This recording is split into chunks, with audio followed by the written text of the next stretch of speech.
Bold statement: dental fear isn't just in the mind, it's rooted in the actual sounds of a drill, and understanding those sounds could change how patients experience visits. This is the core issue the article tackles, with a focus on turning a high-pitched nuisance into a manageable part of dental care. Dental anxiety, or odontophobia, keeps many people from getting regular cleanings and maintaining essential oral hygiene. A key contributor to this fear is the dental drill's distinctive high-pitched whine.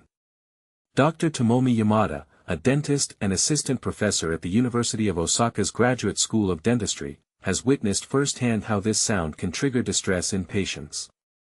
Initially, the research was about dental materials, but it became clear that almost no one, not even dentists, was approaching this sound problem in a scientific way, Yamada explained.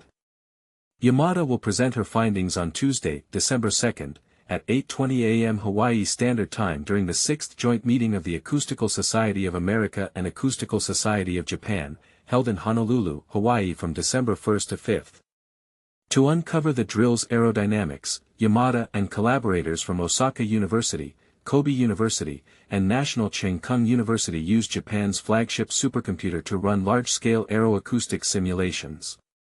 They examined both the internal and external airflow of the drill, which operates with compressed air and spins at roughly 320,000 revolutions per minute, to visualize how air movement contributes to noise.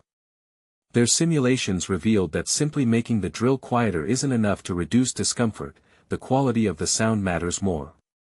Our research indicates that decreasing loudness alone won't necessarily lessen the unpleasantness of the sound, Yamada stated. What truly matters is improving the sound quality. The study also explored the psychological and physiological reactions to the drill's noise, noting that the sound can reach nearly 20 kHz. Both children and adults were tested, and younger listeners tended to perceive the sounds as louder and more aversive.